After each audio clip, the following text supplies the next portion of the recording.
Vande Mataram to all of you and my dear students too. सबसे पहले मैं जो डिस्कशन करना चाह रही हूँ उसके पहले मैं आपसे कुछ अपील करना चाहती हूँ। यदि आपने हमारे चैनल को सब्सक्राइब नहीं किया है तो प्लीज़ कर लीजिए और लाइक बटन को भी हिट कर दीजिए और हमारा वीडियो आप अंत तक देखने का प्रयास किया करिए। उसमें से हम एक क्वेश्चन पूछते हैं जो हमारे इसी सेशन से ही लिया जाता है, तो उस सेशन को ध्यान से पढ़ते हुए उसका आंसर भी आपको कमेंट्स बॉक्स में देना है। तो मैं हमेशा की तरह दो पंक्तियाँ आपके लिए कुछ कहती हूँ, तो उसी में से वो पंक्तियाँ आपके लिए है, ध्यान से सुनेंगे। Learning is not the product of teaching. Learning is the product of the activity of learners. मतलब सीखना शिक्षण का उत्पाद नहीं है, सीखना शिक्षार्थियों की गतिविधि का उत्पाद है।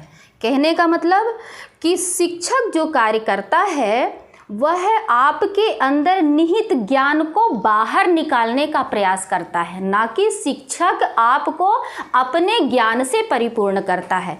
आपके ही अंदर जो ज्ञान होता है उसको बाहर निकालने का प्रयास करता है और वही प्रयास हम कर रहे हैं। हम सभी शिक्षकगण यानी मैं स्वयं भी उसी को कर रही हूँ, आपके ज्ञान को बाहर लाने का प्रयास कर रही हूँ। तो आपके ज्ञान को ही मैं बाहर ला रही हूँ, उनमें से कुछ ऐड करना चाह रही हूँ। तो हमारा आज का टॉपिक है, उस टॉपिक के बारे में हम चर्चा करेंगे। केस पढ़ा रही थी मैं आपको, केस के बारे में बता रही थी, समझा रही थी, डिस्कशन चल रहा था हमारा। तो अब लास्ट में चल रहे हैं, इस सेशन का लास्ट ही चल रहा है हमारा। तो बताना था मुझे केस के बारे में, पॉजेसिव केस है और जेनेटिव केस के बारे में। आज बताएंगे हाउ टू यूज एपोस्ट्रोफीज। आपने सुना होगा इसमें एपोस्ट्रोफी लगा दो, ये एपोस्ट्रोफी लगा है, अरे परीक्षा में ऐसा आया कि हमसे एपोस्ट्रोफी नहीं बन पाया। आज उसी के कुछ रूल्स हम बताते हैं। आपको रटने की आवश्यकता नहीं है, सिर्फ आपको समझने की आवश्यकता है। थोड़ा सा आप दिमाग यदि लगाएंगे तो आपको ये समझ में आ जाएगा। तो पहला, एपोस्ट्रोफी कहाँ यूज किया जाता है, पॉजेसिव को कहाँ यूज करते हैं वो बताना है। तो सबसे पहले यदि कोई व्यक्ति है, पर्सन है, कोई व्यक्ति या पर्सन मीन्स पर्सन है, तो उसके नाम के साथ में उसके किसी वस्तु को यानी किसी भी चीज, वस्तु या पर्सन से पर्सन का संबंध, स्वामित्व दर्शाने के लिए एपोस्ट्रोफी एस का प्रयोग किया जाता है।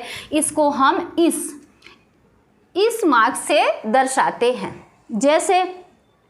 जैसे हम आपको बताते हैं कि स्वामित्व को दर्शाने के लिए यानी कि उसको ओनरशिप दर्शाने के लिए एपोस्ट्रोफी का यूज किया जाता है।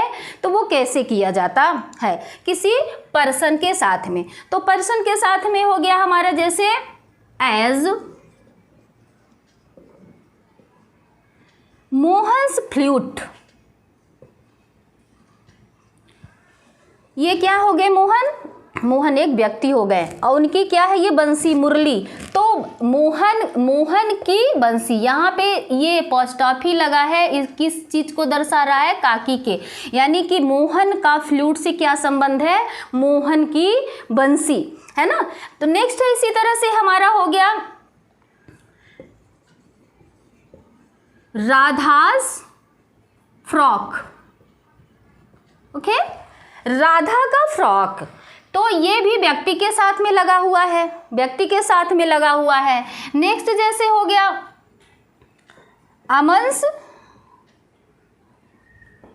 अमन्स कार, अमन का कार, यानी किसी व्यक्ति का किसी वस्तु के साथ में संबंध, किसी व्यक्ति का किसी वस्तु के या अन्य व्यक्ति के साथ संबंध। जैसे मोहन की सिस्टर कर दिए यहाँ पे, या राम की बहन, है ना, राम्स सिस्टर। अब यहाँ समझना आपको ये है कि वस्तु, किसी व्यक्ति से वस्तु का संबंध, किसी व्यक्ति का व्यक्ति से संबंध को दर्शाने के लिए जहाँ पे उनका स्वामित्व का भाव व्यक्त होता है वहाँ पर हम एपोस्ट्रोफी का यूज करते हैं। ये पार्ट आपको समझ में आ गया होगा कि पर्सन के साथ में, हमेशा पर्सन के साथ में हम किसका यूज करते हैं, एपोस्ट्रोफी का यूज करते हैं। नेक्स्ट, यदि कोई बड़ा जानवर है, आपके ज़्यादा संपर्क में रहने वाला जानवर है, उस जानवर, उस एनिमल्स के साथ में भी हम एपोस्ट्रॉफी का यूज करते हैं। जैसे एलिफेंट्स,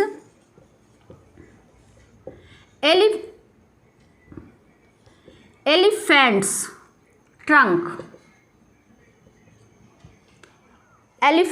ट्रंक, ये बड़ा जानवर है तो उसकी सूंड।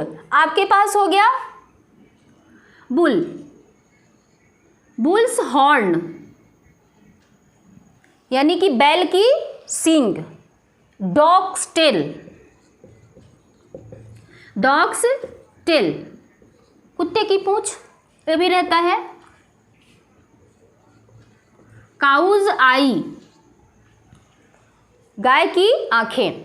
ये जानवर, जैसे ये तो हो गया हमारा एलिफेंट बिग एनिमल्स में, और हमारे जो सबसे नज़दीक रहते हैं, हमारे संपर्क में रह गए, जैसे हमारा बैल, डॉग एंड काउज, ये जितने भी हैं इनके साथ में हम काहे का यूज़ करते हैं? एपोस्ट्रॉफी का। आप ध्यान से देखेंगे कि एपोस्ट्रॉफी का यूज़ इनके साथ में भी, ये एपोस्ट्रॉफी और यहाँ पे और ये एपोस्ट्रॉफी का यूज किया गया है। तो ध्यान क्या देना है? बड़े जानवर और ज़्यादा संपर्क में रहने वाले जानवरों के नाम के साथ में उनकी किसी भी चीज़ को दर्शाने के लिए एपोस्ट्रॉफी का प्रयोग किया जाता है। नेक्स्ट, पर्सनिफाइड ऑब्जेक्ट, जो विशेष गुण वाला होता है। पर्सनिफाइड ऑब्जेक्ट यानी कि ऐसी वस्तु जो विशेष गुण को प्रदर्शित करती हो, उनको दर्शाने के लिए भी हम एपोस्ट्रॉफी एस का प्रयोग करते हैं। अब जैसे हमको दर्शाने के लिए इसमें क्या हो गया हमारा? नेचर्स लॉ, प्रकृति का नियम। तो यहाँ पे ये चूंकि नेचर्स लॉ जो हो गया हमारा, ये क्या हो गया है? ये पर्सनोफाइड है, तो इसलिए हम इसमें क्या करेंगे? विशेष गुण वाला है, इसलिए इसके साथ में हम क्या लगा रहे हैं? एपोस्ट्रॉफी यूज कर रहे हैं। नेक्स्ट, फॉर्च्यून्स फेवर, भाग्य के पक्ष में, भाग्य के पक्ष में। एंड नेक्स्ट है डेथ सॉन्ग, मतलब मृत्यु का सॉन्ग। मृत्यु सॉन्ग होता है, मरने के बाद जो गीत गाया जाता है वो उसे डेथ सॉन्ग कहते हैं। तो उसमें कहने का तात्पर्य विशेष गुण वाले हमारे नॉन लिविंग चीज़ें हैं जिनके साथ में भी हम एपोस्ट्रॉफी का यूज करते हैं। नेक्स्ट चलते हैं हम। नेक्स्ट हमारा है नॉन लिविंग नाउन्स हो। कौन सी नाउन? लेकिन, यानी कि नॉन लिविंग नाउन्स हो बट क्या दर्शाए वह? हमें time, place, mile and weight का बोध कराए, ये सारी चीज़ों को बताएं। इनके साथ में भी हमें एपोस्ट्रॉफी का यूज करना चाहिए और हम करते हैं। जैसे कल हमने बताया था द डेज मार्च, मार्च का दिन, हमने कहा भी था कि इसका यूज क्यों किया जाता है, वो आपको बताएंगे। तो आपका रूल वो आ गया समय। रूल हमारा क्या कहता है, यानी कि इस रूल को आपको समझना है, रटना नहीं है, कि किसी भी नॉन लिविंग थिंग में यदि समय का, स्थान का, माइल का, दूरी का और वेट का, वज़न का बोध होता हो, वहाँ पर हम किसका यूज करते हैं? उन शब्दों के साथ में एपोस्ट्रॉफी एस का यूज किया जाता है। एज वन डेज लीव, एक दिन की छुट्टी। ऐसे हम नहीं लिखेंगे the leave of one day, it is wrong. तो राइट क्या है? One days leave. Next, at a pounds cost, pound की कीमत। हम ये नहीं लिखेंगे cost of pound, it is wrong. तो हमारा सही क्या रहेगा? At a pounds of cost. Next, तो यहाँ पे क्या दर्शा रहा है? यहाँ पे ये आपको दर्शा रहा है टाइम, प्लेस में से आपका आ गया वेट आ गया। नेक्स्ट, अ मिनट्स रेस्ट, एक मिनट का रेस्ट चाहिए, है ना? तो I want a rest of 1 minute. ये सेंटेंस सही है क्या? नहीं, ये सेंटेंस सही नहीं। सेंटेंस क्या है? I want a minutes of rest, 1 minute का आराम चाहिए मुझे, ठीक है। नेक्स्ट है एट यार्ड्स डिस्टेंस। यार्ड यानी दूरी होती है, तो एक यार्ड्स की डिस्टेंस जो है यहाँ पे दूरी को दर्शा रहा है।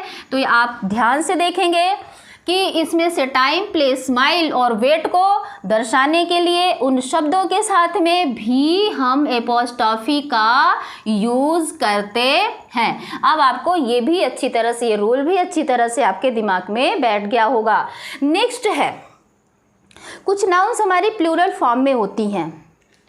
कुछ नाउन्स प्लूरल फॉर्म में होती हैं, लेकिन प्लूरल फॉर्म कैसे होती हैं, उनके अंदर के अल्फ़ाबेट या क्या कहते हैं, वॉवेल को चेंज करके बनाई जाती हैं। तो उन प्लूरल के साथ में भी हम एपोस्ट्रॉफी का यूज करते हैं। जैसे हो गया हमारा मैन,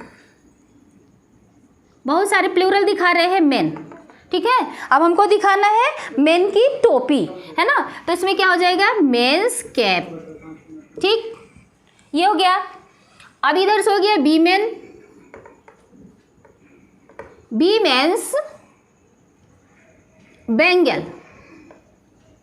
बैंगल्स, महिलाओं की, औरतों की चूड़ियाँ, ठीक, ये हो गया हमारा।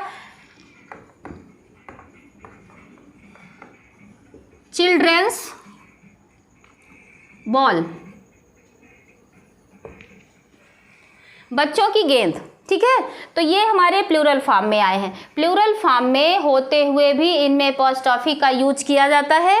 ध्यान आपको ये देना है कि ये सारे यूजेस जो एपोस्ट्रॉफी आप लगाते हैं तो यह सिंगुलर फॉर्म में ही लगाए जाते हैं, सिंगुलर फॉर्म में लगाए जाते हैं।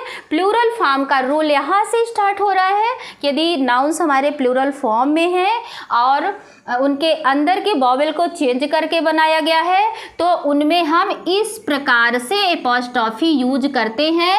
जबकि प्लूरल फॉर्म के एपोस्ट्रॉफी लगाने का रूल और है, वो हम आपको बताएंगे। यदि आज बता सकेंगे तो ठीक है, नहीं नेक्स्ट वीडियो में ज़रूर बताने का प्रयास करेंगे। हमारा अगला रूल है, कुछ फ्रेजेस ऐसे होते हैं जो किसके रूप में यूज किए जाते हैं, बहुत ही कॉमन होते, उनमें भी हम एपोस्ट्रॉफी लगा करके प्रयोग करते, एपोस्ट्रॉफी लगाई जाती है। जैसे हमारा फ्रेजेस है एट हिज फिंगर्स एंड, है ना, यहाँ पे देख लीजिए आप, ये फ्रेजेस के रूप में एट हिज इंडेड, ये क्या है हमारा फ्रेजेस। और फ्रेजेस के रूप में क्या यूज़ किया गया है, इसमें फिंगर के साथ में एपोस्ट्रॉफी का यूज किया गया है। तो ध्यान आपको देना है, कुछ ऐसे फ्रेजेस होते हैं जिनमें हम एपोस्ट्रॉफी का यूज करते हैं। नेक्स्ट हमारा फ्रेजेस है अ बोट्स क्रू, यानी नावों का समूह है, तो इनको भी ये फ्रेजेस के रूप में यूज़ किया गया है। इसलिए इसमें हम एपोस्ट्रॉफी यूज़ कर रहे हैं। नॉन लिविंग थिंग में भी हम एपोस्ट्रॉफी यूज़ कर रहे हैं। नेक्स्ट है, क्यों कर रहे हैं, क्योंकि इसका यूज़ कॉमन फ्रेजेस के रूप में किया गया है। नेक्स्ट है हमारा फॉर मर्सी सेक, दया के लिए, है ना, तो इनके लिए भी ये किसके रूप में है, फ्रेजेस के रूप में। फ्रेजेस के रूप में होने के कारण भी इन वर्ड्स में हम एपोस्ट्रॉफी एस का यूज करते हैं। ये हमारा सेशन ख़त्म होता है। अब हमारा क्वेश्चन आ रहा है जो आपको इसी से पूछा जाएगा, उसका आंसर आपको कमेंट्स बॉक्स में देना है, जिसके लिए आप तैयार हो जाइए और इसका आंसर ज़रूर से ज़रूर दीजिए। हमने कहा था कि आपको हम एक क्वेश्चन देंगे, वो क्वेश्चन इस तरह से है, आपको करना क्या है समझा देती हूँ। यूज़ द एपोस्ट्रॉफी एस, ये समझा देते हैं कि ये चीज़ लगाना है आपको, apostrophe S and rewrite the sentences. आपको इन सेंटेंसेस में ये सेंटेंस लिखे गए हैं, मैं बता दे रही हूँ, हिंट दे रही हूँ, ये गलत है। आपको एपोस्ट्रॉफी यूज़ करके इन सेंटेंसेस को करेक्ट करना है और इसे आपको कमेंट्स बॉक्स में इसका आंसर देना है। अब आपको समझ में आ गया होगा, जब आप यहाँ उत्तर दे देंगे मेरे को समझ में आ गया कि आपने सचमुच पढ़ा है और देखा है और समझने का प्रयास कर रहे हैं। और मेरे स्टूडेंट्स जो हैं वो विशेष रूप से ध्यान देंगे कि इसको आप इसका आंसर ज़रूर देंगे। ये वीडियो देखने के लिए बहुत बहुत धन्यवाद। Thank you so much.